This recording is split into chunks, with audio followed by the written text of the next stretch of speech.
everybody, and welcome back to the Kelly Green Hour as we are now in week 5 of the National Football League, where your Philadelphia Eagles travel cross country to face the Los Angeles Rams. And I won't lie, when the schedule came out, I thought this might be an easier game, and the Rams are actually playing very well. And they're getting healthy at the right time as Cooper Kupp is back in the lineup for the Los Angeles Rams. As always, I'm your host, LJ Harrell, and I am joined by my co-host, Connor Donald. Connor, what's going on, bud? Well, like I said, I'm doing right before we came on, I'm doing a hockey draft at the same time, so this should be interesting. But it's first of all, it's crazy that we're already in week 5 of the NFL season. It felt like we waited way longer, than this time that it's taken to go through 5 weeks already. But yeah, it's going to be really interesting to see this game this week because, like you said, the Rams are definitely playing like a team that's still going for it all, even though not all the pieces look the part like 2-3 years ago. But I think it's going to be a pretty good game. And I think it's going to be, again, a really close game, although I'm sure we're going to have some people in the comments dropping some blowout scores. I don't think this is going to be a blowout game. I don't think, with the way we've played and the way they've played, that this is a game that I see a blowout happening. But it'll be interesting. I mean, at least it shouldn't be as bad as Chicago beating Washington last night. But I mean, I can't believe Washington took us to overtime and then couldn't do anything last night. But I will. First thing I'm going to say is this is the first game of the year that I'm indifferent on. I have a score written down. I just don't know who I have winning the game. So that's going to be interesting. We'll see what happens over the next hour or so in terms of who I have winning the game. But before we get started, as always, follow us on Twitter at Kelly Green Hour. Follow Connor on Twitter at Connor10. Follow me on Twitter at LJHarrell54. Follow Edge of Philly Sports on Twitter, YouTube, or Facebook at Edge of Philly Sports. And if you wanted to go back and look at some of our past episodes, if you go on YouTube and just type in Kelly Green Hour, we'll pop up. So give us a listen if you're a first time listener. Let us know how what you think, and we appreciate you guys following us. And if you are here live, tuning in live, let us drop some comments in the comment section. We already have a couple. What's up, Daniel Berry? Happy Friday. Jose Nunez, what's going on? Ryan Swope, what's up? Thank you all for tuning in. We are talking the Eagles and the Rams. And like I said, Connor, the first week of this is the first game that I'm not super confident in. I have predicted close games all the first 4 weeks, but I was confident kind of going in. I was like, all right, I think the Eagles are going to win. It's just going to be closer than people think. Yeah, I'm not confident right now, especially after the way the defense played against Washington and with the Rams offense. Matthew Stafford looking healthy, so his arm's not going to be an issue. Puka Nacua doing his thing, Cooper Kupp coming back, and we have issues in the slot right now. We know that Bradley Roby I'm thinking he's going to play, but who knows? You never know what's going to happen, and they're going to put Nacua, they're going to put Kupp in the slot, and that's going to pose an issue for the Eagles defense. So I'm interested. I'm interested in your thoughts on your initial feeling going into this game as the Eagles travel out west. My initial feeling is it's going to be a tough matchup defensively. I think this is one of the first games where I think the defense hasn't looked good, but in most cases they've stood up to the competition, even though we may be, questioning it. Sometimes they've made some stops when they've needed to make stops, and we've had some big performers make big plays. But I think that this is going to be one of the first games where we actually see them truly get tested, because this is a deep lineup. Kyren Williams has been playing well, the running back. Puka Nacua, like you said, Cooper Kupp, Tutu Atwell's been playing really well. Of course, he's going to have less of a role now that Kupp's there, but that goes to show that they're now comfortably 3 wide receivers deep versus just what we thought would have been Cooper Kupp standing alone in this wide receiver room. So it's going to be a tougher game than people think. I think it's going to be a close game. It's going to be a good game. I agree with you. I'm a little worried about this game too, especially coming off of that Washington game. And the only thing I can say is that the Washington game was a divisional game, and it's always a run for your money in divisional games. Mm-hmm. Hopefully that's the reasoning, and we come out a lot better this Sunday evening against the Rams, but we're going to see. Yeah, Ryan says Eagles pass coverage and stopping the pass is a major issue. It was last year, even with most of the guys healthy. So I'm not going to bring up the injuries on the secondary, saying that the reasons they're awful. No. The linebackers are awful coverage too. So I don't think. Well, last year. Okay, this is the thing about last year's defense. Who was the best quarterback the Eagles faced in the regular season? Kirk Cousins, Dak Prescott. Like, it's different this year. Now, the first 4 games, they haven't played any really good quarterbacks, which is a cause for concern, considering you have, Dak coming up. And again, I'm not saying he's in the elite category, but I would put him in probably the 1 or 2 like tiers below that. But you have Patrick Mahomes, you have Tua, you have Josh Allen. So like they're gonna hit this stretch that we always talk about, that 7-game stretch where they're not going to be facing the bum quarterbacks that they faced last year. And that's why I think the Eagles defense was very good last year. But again, the schedule, I think, played into that fact. So I'm going to be, but we'll see what happens with Matt Stafford. Stafford, last year didn't play a lot, and there was a reason. And it was because of his elbow, and people thought that maybe he would retire, and there was talk of the Rams attempting to trade him. But they're playing well right now. If you look at their schedule and the games that they've played thus far, yes, they're 2-2. I mean, they beat Seattle. I don't think anybody saw them going into Seattle. They played San Francisco very tough. They played Cincinnati tough, even though Cincinnati's not looking very well. And then they beat Indianapolis in OT last week. So, I mean, they've stayed in every game. They're not getting blown out, and so that's going to be interesting this week. I think it's going to be interesting to see how the Eagles defense is going to fix some of the issues they had last week against Washington. Yeah, I mean, I look at the points for and the points against on average this year for the Rams, and it's 24.5 points for, 21 points against. So like you say, it goes to say that, yes, they play teams tough. They stay in games, and they're number 2 in passing yards. They're a really good passing offense. And I've never been completely out on Matthew Stafford. I do think like Matthew Stafford's a fairly good quarterback. He's been banged up. The injuries are tough to get by. There was, reports he wasn't connecting with his teammates and stuff over the offseason, but it seems like that doesn't really matter how he connects with them on a personal level, because when they step on the field, it seems like there's a connection there. And they're getting their best offensive weapon back.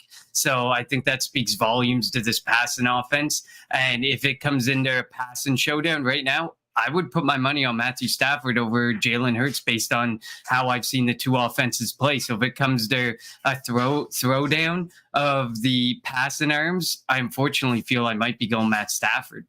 I don't know if I agree with that. I mean, because the Eagles, Jalen had his best game throwing the ball last week, and the weapons that the Eagles have on the offensive side of the ball, they're going to be able to, I think, move the football on Los Angeles. The big key, and I don't want to jump into it yet, is going to be Sua Opeta against Aaron Donald. Sua Opeta's in there for Cam Jurgens, who's out for the game. So we'll talk about that in a little bit. But jumping back to the Eagles defense, Fletcher Cox has played very, very well this year. He's out. Marlon Tupiolo, I never can say his name right. But he has a sack, but he's going to be out. And while he's not, the irony, he provides a lot of depth on that defensive line. And we're going to talk about Jalen Carter is going to get more snaps, which we've been calling for. Jordan Davis will get more snaps. Milton Williams will get more snaps. While the Eagles have been productive, or while the defensive tackles have been productive, they really haven't been playing a lot of snaps. Now they're going to the usage is going to go up, and will they stay as fresh as they have the first 4 weeks of the season? Yeah, I mean, we were just talking about this on Tuesday with Fletcher Cox, and it felt like he's been playing too much. He needs to play a bit less. I get it. You gave him money. You expect him to go out there and perform on a high level. But, I mean, look at his age. His body's going to start to deteriorate after a while, and here we are. We're seeing it. So I hope that this is a lesson learned to Sean Desai, that he should be in the 40% range, not the 60% range going forward. And we do see more Jordan Davis, and we do see more Jalen Carter, because Jalen Carter's been criminally underused. And now we get to probably see more Ojomo get his chance at crack in the lineup. He's been a healthy scratch leading up to this. But without Marlon Tuipulotu, who was the next one in line, technically, with if a DT went down, now it looks like it's going to be more Ojomo that we get a chance. Milton Williams is going to get more of a chance. And it's really going to be interesting to see how this defensive tackle room plays without Fletcher Cox, because he's been the heart and soul of it so far this season. Yeah, and we're going to have to see, Josh Sweat and definitely Hassan Reddick maybe definitely step up their game. Ryan says Eagles are a pass rush that sacks defense or nothing. Outside of the front four and pass rush and sacks, they can't defend. That's why we constantly hear everybody bringing up rushing the passer, because outside of that, they are nothing defensively. The linebackers and secondary depend on the pass rush and front four sacks, so they don't have to cover. I mean, that's most defenses. But Slay had a very, very bad week last week. Very bad week.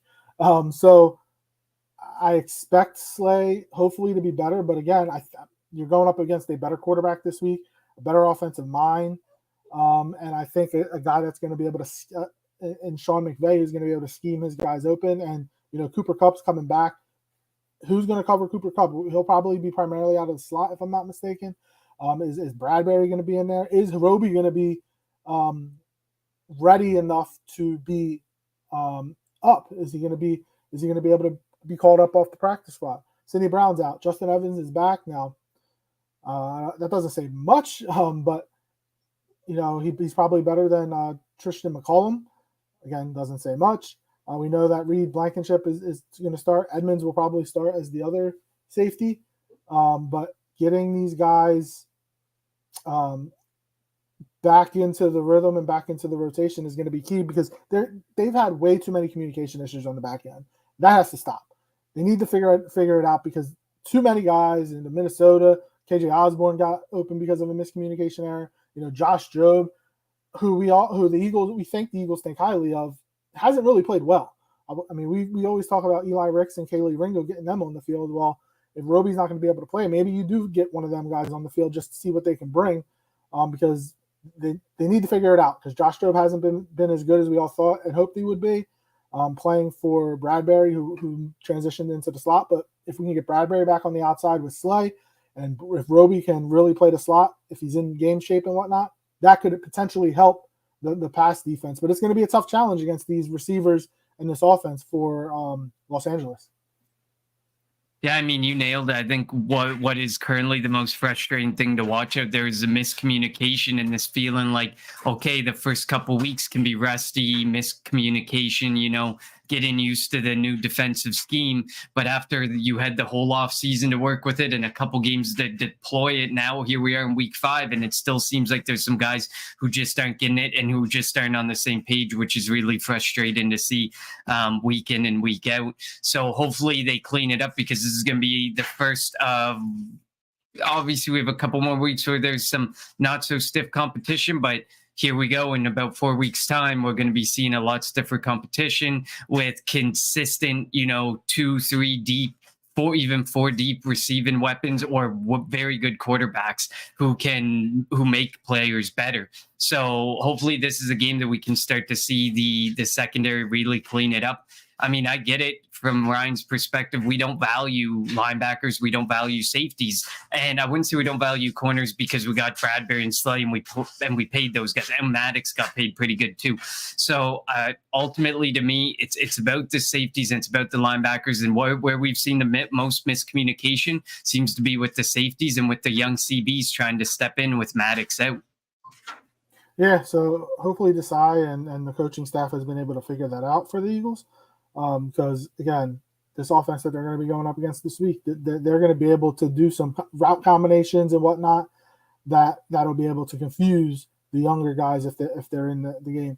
You mentioned Kyron Williams, the rookie running back for the Rams. He's been pretty – I actually have him on one or two of my fantasy teams, I think. But the Eagles' rush defense, I think they're second in the NFL right now. They gave up 107 last week, but before that, we're only giving up about 40 yards a game. And without Fletcher Cox, again, that's going to be a challenge. I mean, we anticipate, Jordan Davis is the cog in terms of shutting down the run for the Eagles. But again, he's going to probably play a larger share of snaps. Carter will play a larger share. Milton Williams will play a larger share. Ojomo will play a larger share. So, they're all going to to see an uptick. And again, being fresh, they're used to having that rotation on a weekly basis. That rotation may potentially not be there as much as it's been in the past. So hopefully the Eagles, front four is still able to put pressure on Stafford. And the one thing that they have to be where I want the Eagles to stop playing 10 yards off on 3rd and 5, 3rd and 7. Stop playing so far off. Quarterbacks have learned to get rid of the football really quick against the Eagles. And for some reason, Desai or the secondary, they haven't seen it. And somebody needs to get on Desai about that. Realize that quarterbacks are getting rid of the ball. Stop playing 10 yards off when it's 3rd and 5. You're giving them an easy first down. Stop that. Play up. Let our cornerbacks jam. Let them get physical and maybe bump a receiver off the route. And if you can do that, that forces the quarterback to hold on to the ball, and you can give your defensive line, a chance to get to the quarterback. So hopefully we see that change. I mean, I know it's going to be tough because you're going up against a couple good receivers. If you miss on the jam, they might be able to beat you deep, but you have to give the corners a chance to make a play, and that's what we didn't see last week against Washington. Yeah, I definitely agree with you. The Russian defense, I'm looking at it right now. They've allowed 63 yards per game. The number one team is the Lions at 60.8, and we're right behind them. So, and I also think that speaks volumes to the linebackers too. I think that they're kind of, as we discuss, the front four and the issues in the secondary, we often ignore how good these linebackers have been in coming downhill and making plays. Zach Cunningham's been really good. Nick Morrow's been really good bringing pressure into the backfield. And I think they've been a crucial part of this run defense that is kind of more being looked at as look at Jordan Davis, look at Fletcher Cox, but I think it's look at these linebackers too. I think that they play a very key role in clogging up those holes, any type of hole that might be available between those massive linemen that are down there for the Philadelphia Eagles. So I think that, with Fletcher Cox out, I'm not overly concerned that, the Russian defense takes a major hit. And Kyren Williams, while he's been good, I don't find he's great. So I feel like he's someone that we can definitely keep in check. But it's going to be watching that passing game, and when they have to start going to the air, what happens for us against that pass is going to be the big thing for me. So it'll be interesting to see how that goes. All we can do, and I agree with you on the playing 10 yards off. I mean, that is fresh out of the playbook of Jonathan Gannon last season, fresh out of the playbook of Jim Schwartz 3-4 years ago. It's the most frustrating thing to play the sticks on 3rd and anything that is mid to long. If you're 3rd and 5 and beyond, you should be playing up. You should be jamming those quarterbacks and using every bit of those first 3 to 5 yards that you're going to be given to make sure that they don't have a chance of getting open or to make the play really tough. Because as we've seen, and the quarterbacks haven't been that good, it's easy to get the ball out quick when they've drawn up plays that are like, here's your first option in this situation, because they're going to play off. And it feels like every team has that, here's your first guy to go to, because they're going to play 5 or 6 yards off. So it's just too easy. So it's definitely frustrating. I definitely agree with you there, LJ. Oh, you're muted. My bad. It seems like the Eagles don't have those hot routes, or if they do have them, for some reason they're barely ever able to get them out. Ryan says, I said last year when the Eagles were 8-0 and the following games that they wouldn't win the Super Bowl because they had an awful defense outside of sack and pass rush. The coverage from the linebackers and secondary, that is, outside of the front four pass rush and sacks, the team defensively is awful. I think you're being a little too harsh. Look, they ran into the best quarterback coach combo in NFL history. Probably a guy that's going to go down as the best quarterback in NFL history, and a guy that could potentially go down as the best coach in NFL history. And Jonathan Gannon made 0 adjustments in that second half. Like, he already knew he was gone. He knew he was going to be the Arizona coach, and he made no adjustments. Now, I put that more on Gannon. Look, and again, I don't want to talk about BS calls, but that phantom holding call on Bradbury, like, again, the Eagles went step for step with the Kansas City Chiefs in the Super Bowl. Like, they just happened to be the better team that day, and Could the Eagles have won the Super Bowl last year? Of course they could have. They were right there. It was 38-35. But yeah, and Quentin says more reps for Carter and Cox, or for Carter with Cox out, and that's what we want. We've been begging for more snaps for Carter. We'll see if his productivity is still up there playing more snaps. He's the highest rated rookie on defense, I think, in the NFL, with like over like a 92 rating right now. He's just been very productive, very good. He's been as advertised.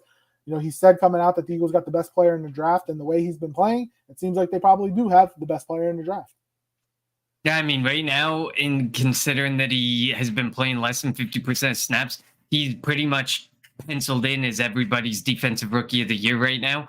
And he could really be the rookie of the year offensively and defensively, although Puka Nacua is making a run for it, and Devin Achane is making a run for it as well. There's some guys who are making a run at it if they continue to maintain this pace throughout the year. But what Jalen Carter is doing is equally as impressive as what they're doing at a far more difficult position to play in the NFL, in my opinion. Playing defensive tackle and producing the way he's producing right now is far more difficult than playing wide receiver in a pass-friendly NFL. So it'll be interesting to see how many more reps they give Jalen Carter, or how much the split goes between Milton Williams, Moro Jomo, and anybody else in that room. But I do hope Jalen Carter and Jordan Davis both see over 50% snaps. If these guys are going to be the core of the middle of your defense going forward for years to come, we got to start seeing what they got. And if they can play, if Jordan Davis is going to be like last year and he's not going to be able to put out over 40% of snaps or 50% of snaps, which he's still working on his conditioning, that would be a little frustrating. So I'm kind of hoping we can see both of those guys play at a high level, even with more snaps. I have no issues with Jalen Carter. I think he's going to. So that will. I mean, it's going to be fun. And I think on Tuesday, it might have been Mr. Crockpot who said that it could be kind of a passing the torch type of game from Aaron Donald to Jalen Carter. So we'll see. We'll see what happens. Ryan says the Eagles offense has to score every drive because they can't make stops and pass coverage stops on defense. It was that way in the Super Bowl too. Keep scoring because the defense can't make stops. Again, I think you're being a tad bit harsh. Like, are they struggling right now? Yes, but this is going to be, if it continues that, it'll be a major concern when you're going up against the Dolphins, the Chiefs, the Bills. The Dolphins, the Chiefs, the Bills, even the Cowboys, maybe the Seahawks. So that there's still plenty of time for them to figure it out. Like, they are 4-0. The Niners are 4-0. Dallas is 3-1. That's going to be the big game Sunday night, obviously, Dallas and San Francisco. So that could potentially, put some puts a little bit of space in between us if the Niners are able to come away with that victory. Let's jump over to the Eagles offense. I mentioned on the outset that, with Cam Jurgens out, it's going to be Sua Opeta at right guard, and that Aaron Donald is going to find the weak link on the Eagles offensive line. And I think right now that will be the weak link, would be Sua Opeta. The Eagles struggled on the run after Jurgens went out last week. So hopefully Opeta, because Opeta was rated as the Eagles' highest rated offensive lineman in pass blocking, but the lowest rated offensive lineman in run blocking. So hopefully he's worked out the kinks, and Stoutland was able to work out the kinks with him, and the Eagles are able to run the ball on this Rams defense. Yeah, definitely. It's going to be an interesting game offensively. Like, I think, like you said, Jalen Hurts had a really good game passing last week. But I want to see more of it, and I want to see him get more competitive. Like we were talking about it on Tuesday, we want to see him get more competitive in that run game, more aggressive in that run game. I get it. They're trying to protect their asset, but you see other guys out there. You see Justin Fields, you see Lamar Jackson continuing to, of course, Fields doesn't have as much money in him, but Lamar Jackson still runs like he used to, maybe, but they take away some runs, maybe a bit, but I mean, it would be nice to see that, because I think that would open up the offense a lot more. It will be interesting to see what happens with Suopeta there. Obviously, to me, I think this is going to end up in a battle of the quarterback's arms. So having Suopeta, who ranks so well as a pass blocker, hopefully continues to sustain because we're going to need him in this game. But we don't want to completely abandon the rush because we have seen offensively us go from one extreme to the other where we completely abandon the Russian game to try and pass the football, and it doesn't always work that way. So it's going to be a really interesting game. And while each week there's been really really good things to pick out about this offense, it would be nice to see the offense pull it together for a full game, and even to see this whole team pull it together for a full game, because it always feels like we have some really good things to pick out about one or two guys, and then a fair amount of harsher criticism to pick out about other players or other facets of the game. So it'll definitely be interesting to see. And this would be one of those games where it would be a good time to, turn it around and play as a team for a full 60 minutes and really start seeing what this Eagles team is made of as they continue to make this run. Yeah. What's up, Anthony? Thanks for joining us. And yeah, like we said time and time again, Hurts had his best game passing last week.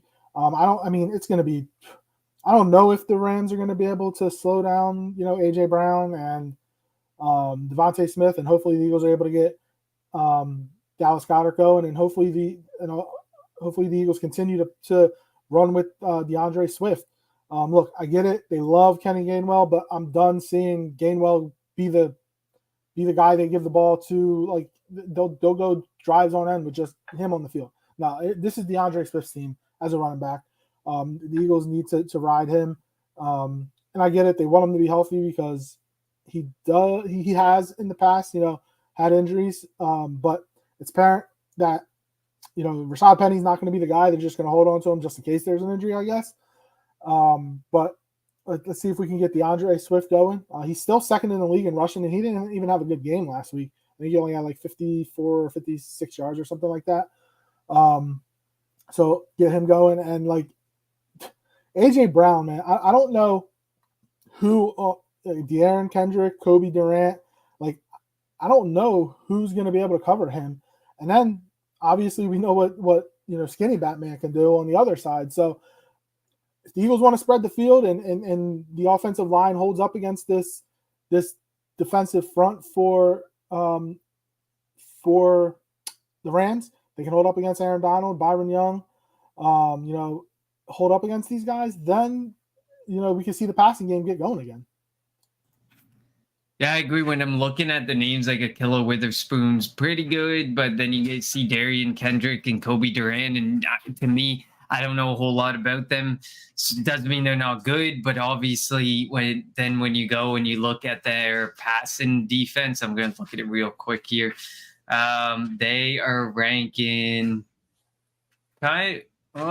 actually fairly good from a pass and defensive perspective. They're only giving up 184 yards pass in a game. So there's definitely some things working in their favor defensively. So maybe they have guys to cover. Maybe they're like quieter guys making big plays that we just don't know a whole lot about. But going up against AJ Brown, Devontae Smith, DeAndre Swift, Dallas Goedert, if they can get him involved and get him going, is no easy task, especially if this offense is on point and on their game. So hopefully they'll all be on point and on their game, and they'll be able to crack this LA Rams defense that seems to be kind of underrated in some regards. Yeah, I mean, it wouldn't shock me if this was a shootout type of game, as Ryan kind of pointed out, which it could potentially be. It could be a high scoring game. It could be a game in which both offenses are going up and down the field, which would make for exciting, and I expect a crap ton of Eagles fans there. We know both Los Angeles teams, they're fan base. They don't have fans. So this could be a 50-50 crowd, if not more Eagles fans flying all the way across the country. We're talking about, again, Philadelphia fans, like last year when the Phillies made their run to the World Series and the Eagles started off 8-0. They were everywhere. Philadelphia fans, the Eagles fans still traveled, even though they were putting out money for Phillies tickets. It's going to be the same thing. Like the Phillies are in the playoffs. They're going to be in Atlanta. So you're going to see a really large number of Philly fans in Atlanta, against the Braves, and then you're going to see on Saturday, and then on Sunday you'll see a large number of Eagles fans at that ridiculously huge stadium that the Rams and Chargers have. I mean, it's going to be so much. And again, I think it's happened in the past where the Rams had to go to a silent count because there were, and this isn't just for the Eagles, they had to do it for the Niners. Like, fans of opposing teams that face the Rams, that face the Chargers, they flock to LA, and to go to be in LA to see that stadium. So the fact that like the Rams are going to have to go to a silent count on certain situations, it's going to be huge, especially if the Eagles are able to continue to put points on the board. Every drive, it doesn't matter. Just put up a bunch of points and force the Rams to get in shotgun, throw the ball, go to a silent count, which could help the Eagles defense. It's funny that you mentioned the fans, because I think back to there was apparently these two guys who were interviewing Terrell Owens this week and asked who was the best fan base to him, the Cowboys or the 49ers. And he said the Eagles. He went on for quite a while about the Eagles, and everyone who watched it, apparently the comments were like, these guys don't look impressed that he just brought the Eagles up instead of talking about the Cowboys or the 49ers. I think it was on 49ers show, so I think they were anticipating him to say nice things. But yeah, well, they asked him, and when he said, well, to be honest, it's Philly fans, they were like, oh, we have a beef with Phil. Only the Niners have beef with us. We don't care. We're not the ones that put a tight end on Hassan Reddick to force their quarterback out the game. So like, again, but that was hilarious, because if you watch the clip of that, the faces on the two guys, and it was not for San Francisco radio, they were not happy, because they did think that he would say either San Fran or Dallas, and the fact that he threw the Eagles out there, which I thought was awesome. Like, I love Tio, and I don't like what he did back in 2005, and I think if he would have kept quiet, or if the Eagles would have just guaranteed his money, they would have won a Super Bowl in 2005. They should have won in 2004, just didn't happen. But if he was happy and him and Donovan were on the same page, they would have won the Super Bowl in 2005. He understands it. He was only here for a year and a half. He had his best seasons. Like, Eagles fans loved T.O. It just happened that things got a little out of control, and that's why he had to end up going to Dallas, where he didn't win anything. But yeah, I thought that was awesome. I thought it was hilarious, and just the facial expression on the San Francisco guys made it even better. It's just funny how hated Eagles fans are by other fan bases, and then when I would say the larger majority of players who leave have nothing but good things to say about Philadelphia. Of course, Chauncey Gardner-Johnson stuff. There's guys who go off, and because of how, the things went with the negotiations and stuff, they then kind of throw flack back at the team and stuff. To each their own, but the stronger majority leave saying good things. It's just other fan bases just love to hate us for whatever reason, which is fine with us. And there's a reason why a lot of people that are a lot of athletes that play here stay here after their career, or if they leave, they come back. Or there's players that leave to go to a different organization, and then they're telling their teammates that are still in the Eagles, like, dude, this was a mistake. Like, it's different. It really is different playing at the Link in front of these fans, or playing at Citizens Bank Park in front of these fans. Like Jeff Passan said, that Citizens Bank Park was like an SEC football stadium. That's how loud and crazy it is. Josh Bell, who plays for the Marlins now, but was I forget who he played for. He was on San Diego last year for the NLCS. And he had mentioned just the atmosphere, it was still as good as it was last year. It was still, if not that, this year. Like, the fans don't let up. So like that's intriguing. You don't want to play in a place where they're just sitting on their hands. Like, you don't hear anything. You can hear a pin drop in the stadium. You don't want to play on that. And that's why, like, as much flack, as you said, as much flack as Philly fans get on certain things, they're still dedicated, they're still hardcore, and they'll still show up if you put any effort into the game. You don't have to be the most talented player. It helps if you're talented, but if you put effort in and give 110%, you're going to be loved. Aaron Rowan, not for the Phillies, he's not the superstar type, But when he ran into the center field fence, he became a folklore because he gave it his all. So that's all you have to do. Come out there, show that you want to be here, show that you're going to put in the time and the effort, and you're going to be beloved by the Philadelphia fan base. Laura Lee says, "Hey Philly." Definitely. Anthony said, "I don't know if the Eagles can stop the Rams since Kupp is coming back. Plus, you have Higbee, Nakua, Tutu, Kyron Williams. It's going to be." Yeah, we didn't even hit on Higbee all that much, but he is a guy who sees 5+ targets almost every game. He's a favorite target of Matthew Stafford, and he's underrated he doesn't do a lot from a tight end perspective sometimes, but he's underrated in regards to the volume of work that he sees. So he is someone you definitely have to account for. And it'll be interesting to see how Cunningham and Memorial are able to cover him, or the safeties helping over top are able to cover him, because the targets will still go there. And he could make plays, especially with Cooper Kupp back. Higbee could be unlocked a bit more with somebody in the slot really, taking some attention away, other than Tutu or Kyron Williams, who were in there before. So it'll be interesting to see that, because we didn't really talk about Tyler Higbee all that much. But I would, on the flip side, I continue to say week in and week out, would really like to see Dallas Goedert get going. And I think if you unlock Dallas Goedert and use him, the way we've seen him used in the past, and help him work the middle of that field, I think it's going to open this offense way more. I think Jalen Hurts might even be more confident and comfortable running again, because it's going to draw people out of the box. It's going to draw people out of position if you can get Dallas Goedert going in the middle of that field. So hopefully they can get him going, because I've been crying for like, I think it's been almost since like week 2. I gave week 1 the chance, and week 2, after seeing how he was being used, that's where I started saying, okay, it's time.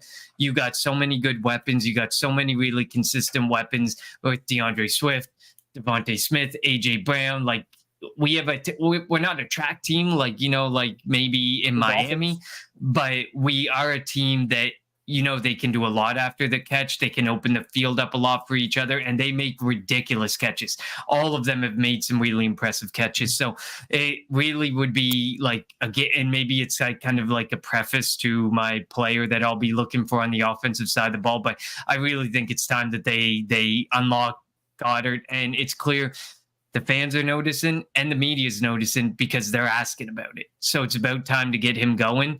And it's not like we hate the, 50+ yard AJ Brown or Devontae Smith performances. I just think you can unlock further with all of them and see multiple guys get in those 100 and maybe not 150, but 120+ yard performances, if you can unlock all of your weapons. And I think we're still not there with Dallas Goedert. Remember, there was talk the Eagles could potentially have 3,000-yard receivers. Don't think that's going to happen. I think it'll just be Brown and Smith. Obviously, injuries, not accounting for any type of injuries that could happen. What was I trying to? Oh, so yesterday in the Bears-Washington game, we finally saw a team able to successfully convert the tush push, or brotherly shove, whatever the heck we're going to call it. I think I like tush push better. I don't know why.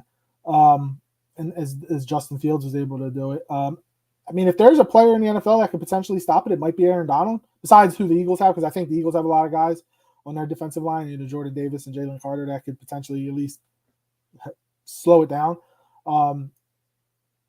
It's key, too, because, again, I mentioned it before, Sua Opeta's in for Cam Jurgens, and he's not as good on run block. And then, obviously, the tush push, you're just going forward. You're going to get set and go. You think that we're going to see that a couple times? You think that the Rams have a chance to potentially slow that down, or will the Eagles just continue to convert it at the high percentage that they've been doing? I think they're going to keep doing it, and it doesn't even matter, even if the conversion rate started to dip a little bit. I don't think that's going to change the way that they play, the way they use that play, and the way even Aaron Donald, who is an absolute freak and a beast, cannot stop, how low that offensive line gets. That you got 3 bodies, essentially 4. You got 3 bodies pushing one body, which is essentially 4 people all pushing towards you. I just think, like, even if you can slow it by at any rate, as soon as it's 1 yard or less, or 1.5 yard or less, they're gonna go for it. They're gonna try it, and if they don't get the first time, they're gonna get enough yardage that they're gonna go and do it the second time. So I just don't see them stopping that. Aaron Donald's good, but I mean, it takes an army to stop that play, and no army has figured. I guess no team or army of teams has figured it out. We've watched so many teams make the effort, but and like they always point out how low this offensive line gets. No matter what, the defensive line can never seem to get equally low, and that seems to be the point where you win. If that offensive line is below your defensive line, it's going to win every time because they're going to get just enough of the push to get that. Hopefully, the refs aren't finding dumb, like they threw that penalty on Landon Dickerson, and Jason Kelce said that the ref mistook Dickerson's glove for Kelce's glove. So hopefully they don't try to find dumb phantom penalties when the Eagles run that play.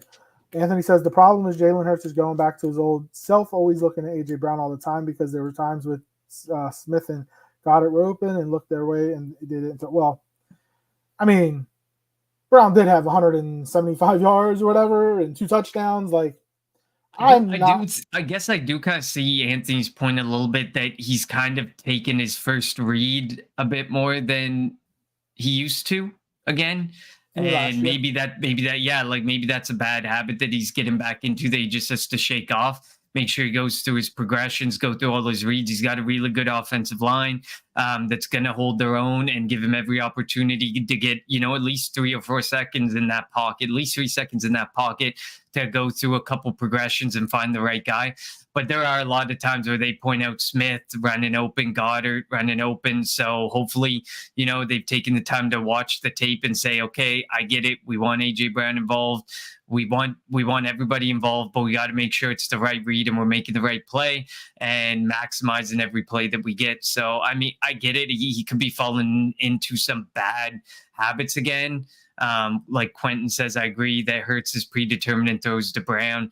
I don't think it's just even Brown. I think in a lot of plays, like even to Smith at the beginning of the year when Smith was getting a lot of the attention, I think that he was predetermined and kind of sticking to that first read on Devonta Smith in the early part of the season. So hopefully he can get that figured out. Why do you think that is? I don't even know. Like sometimes you just fall into bad habits again. But to me, like once you get out of that habit as a quarterback, like Jalen Hurts, to the caliber that Jalen Hurts is, it's really weird that he falls back into that, whether it's like a comfort thing or whatever it is. It is weird. And hopefully he shakes it. Maybe it's just something he's most comfortable with, because not to say that it's less work, but it's easier to find that first read. And as soon as they're open, hit them with the ball. But it's something that with all these weapons at your disposal, you got to shake off and you got to be able to go through your reads and progressions properly. Goats Edit says, how do you guys think Jalen Carter's playing? I mean, front runner for defensive rookie of the year right now, even though Devin Witherspoon is probably right there after his game on Monday night. But he's playing great. And again, he's playing less than 50% of the snaps. So this week will be key because he's going to play more with Fletcher Cox and Marlon Tulopo out. So we'll see what the increased playing time does for him. Does he stay fresh? Is he still able to get after the quarterback? Still able to make run? Is he still going to hustle if they throw a screen? Is he going to turn and run and try to punch the ball? Is he still going to do all that?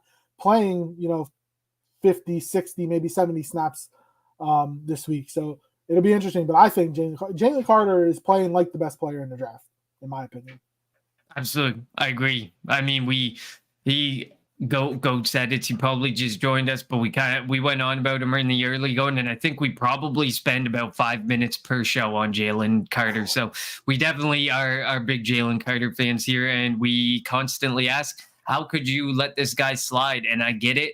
Everyone's always gonna look at the character issues or character situations. But I mean, at the end of the day, the NFL doesn't punish things that happen before they reach the NFL. So as long as he can get himself on the straight and narrow, which it seems like he is now here in Philadelphia with some of his good buddies from back in the Georgia days, I'm not too worried about that, the concerns that other teams had. But he's playing so well. And Quinn says, I trust Hurts to figure things out. I agree. He did what he did last year doing things that we hadn't seen the year prior. And now, even if he falls back into old habits or bad habits, he's going to find his way out of them again. My issue is still the him turtling up a lot easier than he did last year. And again, that's probably the front office, the coaching staff telling him, we need you. Don't take any unnecessary hits. And hopefully they're kind of just, they have a leash on him now, but, you know, halfway through the year to unleash him and let him do what he did last year. All right, Connor, let's get to our prediction portion of the show. We're both 4-0. So we'll give your offensive player of the game, your offensive player to watch, your defensive player to watch, maybe a key or two, and your score prediction. Well, I'll go offensive player to watch. I'm going to go with Dallas Goedert. I think this has to start being the game. This not force it to him, but it has to be go through your reads, and one of your security blankets is either going to be DeAndre Swift or it's going to be Dallas Goedert. So maybe you come off that first read and you utilize a guy like Dallas Goedert, or you utilize, hopefully Dallas Goedert in this situation, because I want the big game from Dallas Goedert, but hopefully you're able to use him and be effective with it. But there's not much more I can say on the Dallas Goedert front. Just I feel like it has to be the game. We have to reach that breakout point. He was doing so well. He was the top 3 tight end last year before he went down with his injury. It's time to get back to that level. We know that's there. We know that can be unlocked in this offense. And hopefully Brian Johnson and Jalen Hurts have taken the time to figure that out. Defensively, I'm going with Jordan Davis. I mean, the easy, consensus pick would be Jalen Carter, but I'm going with Jordan Davis because this is going to be that game where, Jordan Davis has been playing, hanging right around the 50% of snaps as well. And now it's time, this is the opportunity for Jordan Davis and Jalen Carter to show us who they are and what they're going to do for us for the future, because these are going to be the guys for the next, 7-8 years. Hopefully we get them locked under contracts and we keep them going, keep them around, like guys like Brandon Graham and Fletcher Cox, and play at a high level for many, many years to come for the Eagles. So this is a chance for Jordan Davis to start showing us, getting over 50% snaps, playing closer to 60 or hopefully even 70% snaps. Can you keep that play consistent? Is the conditioning there? And can you be effective on more as effective? Or I expect some drop off when you're playing more, but can you be almost as effective with more snaps as you are with less snaps? So while I also want to look towards, the secondary, it seems too easy to pick Slay or Bradbury in this situation. They have to step up. This has to be big games for them, but it's a big hole, a big void that you're filling with Fletcher Cox. And then one of your backups is also out, who's been taking, small, like 10, 15% of snaps a game, but that's still snaps that are going to be opened up that are not just going to go to, Moro Ojomo or Kentavious Street or whoever's backing up. I think there's going to be a lot of Carter, Davis, and Williams. And I think I want to see a lot more Carter and Davis than I want to see of Williams. Score? Ooh, boy. I think I agree with kind of the sentiment we've been rolling with all show, that I think, or at least my sentiment, that's going to be a passing game, which means I think it's going to be a shootout. I am going 35-31 for the Eagles. 35-31 Eagles. That was your prediction week 2 against the Vikings. We have good. They're both good defenses, but I just think, at some point these quarterbacks are going to start showing us their arms and start throwing the ball. And once the ball starts being thrown, I think both teams are pretty much going to just almost abandon the run and just go for a shootout. It just has the makings. To me, it just has the feelings of these guys doing that. Yesterday, the Washington Commanders went like 55 plays between runs. They didn't call a run after midway through the second quarter, like a designed run midway through the second quarter to the end of the game.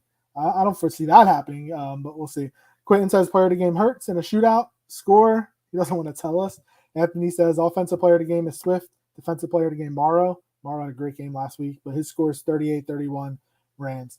My offensive player of the game, I'm going to offensive line, is specifically Sua Opeta. He's probably going to be lined up on Aaron Donald a lot of the time, and he's got to hold up, especially in the run game, and keep him out of Jalen Hurts' face. We know the the motor that Donald plays with, even though he's older now and has been in the league forever, has done everything, won a Super Bowl, a couple of Defensive Player of the Year awards. But he's still giving it all, and the Rams are playing a lot better than a lot of teams thought. Like I said at the beginning, coming into the season, we look Rams week 5. Oh, that'll be an easy win. It's not going to be an easy one. Defensive player of the game, I'm going to go Josh Sweat with Cox out. And we expect Carter and Davis to do their thing, but we need to get after Matt Stafford. And if the ends are able to get after Matt Stafford, maybe that'll help out the secondary and not keep them in coverage a lot, and let Kupp and Nakua and Tutu Atwell and Higbee, be able to run their routes, full routes and get open. So I'm going to go Josh Sweat. My score prediction, I told you at the beginning, I wrote it down. 28-24 was my score. I just didn't have the team. I'm going 28-24 Eagles. I think that they'll make a play late in the game, and then the defense will come up with a stop, and the Eagles will come out of LA 5-0, getting ready for the Aaron Rodgers-less Jets next week. I like it.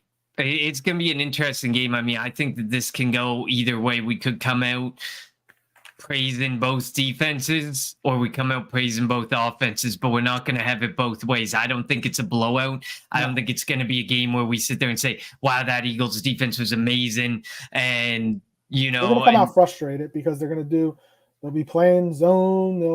They'll play their corners 10 yards off on 3rd and 5. And they're going to try and stop the big play, and they're going to try and make it. I don't think they're going to try enough for, forcing the turnovers. We got to start winning. I feel like we got to start winning the turnover battle. We got to start getting more turnovers. It feels like, we've had some, but they're so minimal. Like outside of that Minnesota game where it was like the 4 forced fumbles, it doesn't feel like we've had a whole lot. It's usually just like a 1 forced turnover a game. And I feel like this defense is capable of so much more. And we just haven't gotten there. And I hope that we get there this week. I hope that I'm completely wrong and that we end up sitting there saying, what a great all-around game by the Philadelphia Eagles. But my gut just tells me that we're not getting that feeling this week. Yeah, hopefully. We'll see. But like I said, this is the first game this year where I'm not as confident. Like the first 4, I knew they would be close, but I figured the Eagles would win. I'm not as confident in my pick this week. But we'll see how it goes, though. Before they face the Jets in Jersey next week. Thank you, everybody, for tuning in to the Kelly Green Hour this week. Thank you for all your comments and questions. Hopefully, we were able to get to all of them. As always, continue to follow us. We'll be back on Tuesday evening with a recap of the Philadelphia Eagles and the Los Angeles Rams. And before we finish off, Anthony says if the Eagles had a Herbert, Tua, Rodgers, they would be scoring over 50 points a game.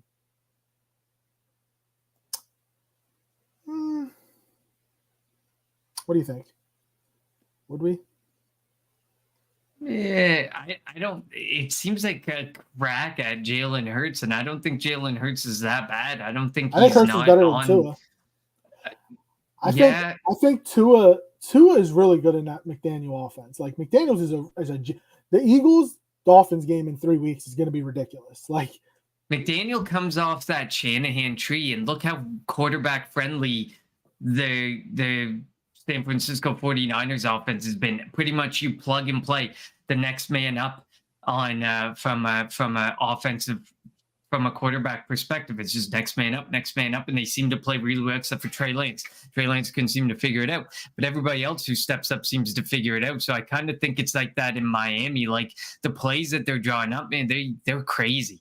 The plays that they're drawing up, they have a 4x100 meter team with Tyreek Hill, Jalen Waddle, Devin Achane, Rasheem Mostert. They just traded for Chase Claypool, who also runs quick. And again, I'm not saying he's going to be any good, but he's still fast. Like they have speed, and more speed. So like Tyreek Hill, if you remember the play against his first touchdown against the Broncos, like the safety had an angle on him and he outran him to the end zone. Like you can't teach speed, and that's what the Dolphins have. And Tua is really good. He was the same way at Bama when they would run the RPO or the zone, and he would just get rid of the ball, get it to Devontae Smith in space, and let the receivers do their job. And that's what he's doing right now. And I like Quinn's point play calling doesn't support 50 points a game. I completely agree. the Brian Johnson play calling versus the McDaniels play calling and the Kellen Moore play calling does not support a 50 points per game. And I hate to compliment Kellen Moore, but when Kellen Moore was in Dallas, that Dallas team put up a ton of yards and could score a lot of points. That's what some of these guys are just built that way. McDaniels, the offense is so creative that he just schemes guys open, and that just puts points on the board with ease almost. So I mean, I agree. The play calling, this system does not support a 50 points per game team. We saw it last year. We had a really good team. We could put up points, but we weren't a team that you're going to sit there and say we're going to put up a historic scoring number. No NFL I don't think we've ever been there. Points a game. No, definitely not. Definitely not. But I mean, like that, like if you look at where some teams are now, like I think we're in the mid to high 20s, and then there's some teams that are in the mid 30s. So like I don't think we're a mid 30s scoring type team, but we can be a low scoring or at 30 points per game team. But the play calling has to support being more aggressive and pushing that ball down the field. And right now I don't see it as being that aggressive. Yep. All right. Well, just wanted to get those last few comments, and we appreciate everybody tuning in and offering your insight into the Philadelphia Eagles versus the Los Angeles Rams game. Connor and I both have the Eagles winning, even though we're both not fully confident in that. As always, follow us on Twitter at Kelly Green Hour. Follow Connor on Twitter at Connor10, and follow me on Twitter at LJHarrell54. And also follow Edge of Philly Sports on Twitter, YouTube, and Facebook at Edge of Philly Sports. And if you wanted to check back on any of our past episodes, the Kelly Green Hour past episodes on YouTube, just search Kelly Green Hour. And one Anthony says the Eagles would score with ease if you had these players with Jalen Hurts at quarterback. It seems they have trouble scoring. I mean, they're averaging close to 30 points a game. Like I don't think there's nothing wrong with the offense. It's the defense right now. The offense is fine. All right, Connor, we will be back on Tuesday with a recap of this game, and then we'll get ready for the New York Jets. For Connor, I'm LJ. Thank you all for tuning in to the Kelly Green Hour. Fly Eagles fly.